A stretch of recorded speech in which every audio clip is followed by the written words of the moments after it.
अस्सलाम वालेकुम dear viewers, असांजे चैनल ते खुश आमदीद। जीअं त लारकाना में हिकु यूनिवर्सिटी नई यूनिवर्सिटी जेको आहे थी वई आहे दी यूनिवर्सिटी ऑफ लारकाना।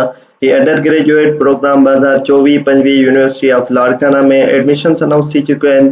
त अॼु जी हिन वीडियो में असां डिटेल्ड एडमिशन जे बारे में डिस्कस कंदासीं ऐं हिननि जूं जेके डेडलाइन्स आहिनि उन्हनि जे बारे में डिस्कस कंदासीं त जेके बि यूनिवर्सिटी ऑफ लारकाना में एडमिशन वठणु चाहिनि था त उनखे ख़बर पइजी वञे त कहिड़ा कहिड़ा undergraduate programs university of Larkana offer करे रही आहे लारकाने में, ऐं उन सां गॾोगॾु डेडलाइन्स छा आहिनि, एंट्री डेट्स वग़ैरह असां हिन वीडियो जे ज़रिए ॾिसंदासीं। त जीअं ही तव्हां एडमिशन जी ॾिसी रहिया आहियो, हाणे हिन में जेके फैकल्टी आहिनि इहा फैकल्टी ऑफ इंजीनियरिंग आहे, फैकल्टी ऑफ एग्रीकल्चर साइंस आहे, फैकल्टी ऑफ सोशल साइंस आहे। त इन्हनि में जेको आहे एडमिशन्स अनाउंस कयूं आहिनि। तव्हांखे civil engineering, mechanical engineering, electrical engineering and electronics engineering मिलंदी, जंहिंमें जेका एलिजिबिलिटी क्राइटेरिया आहे उहो intermediate pre engineering with 60% marks आहे।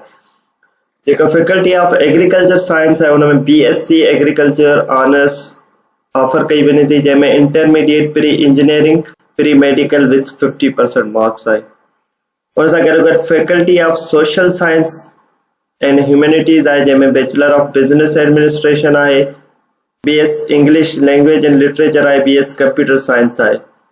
इन जे लाइ eligibility criteria pre engineering, pre medical, computer science, commerce, humanities with 50% marks आहे। ऑनलाइन रजिस्ट्रेशन जे लाइ तव्हां जेको आहे सो ही लिंक ॾिनल आहे URL जंहिंजो LARKANO.edu.pk/admission ते वञी तव्हां हिन ते ऑनलाइन रजिस्ट्रेशन करे सघो था। इहे असां तव्हांखे ऑनलाइन रजिस्ट्रेशन जो कंप्लीट प्रोसेस पंहिंजी नेक्स्ट वीडियो में ॿुधाईंदासीं। तव्हां असांजे हिन चैनल खे लाइक कयो, सब्सक्राइब कयो त जीअं फर्दर जेका बि इंफॉर्मेशन हुजे उहा तव्हां ताईं पहुची सघे। एडमिशन डेडलाइंस जी ॻाल्हि कजे थी, एडमिशन जो शेड्यूल ॾिनो वियो आहे, जंहिंमें जेको रजिस्ट्रेशन आहे उहा ओपन थींदी 4 जुलाई 2024 खां, ऐं उन खां अलावा एडमिशन जेका क्लोज थींदी उहा 24 जुलाई 2024 ते थींदी। ऐं एंट्री टेस्ट जेका अनाउंस कई वई आहे उहा आहे 2nd वीक ऑफ अगस्त में तव्हांजी जेको आहे एंट्री टेस्ट थींदी। त ही डेडलाइंस आहिनि।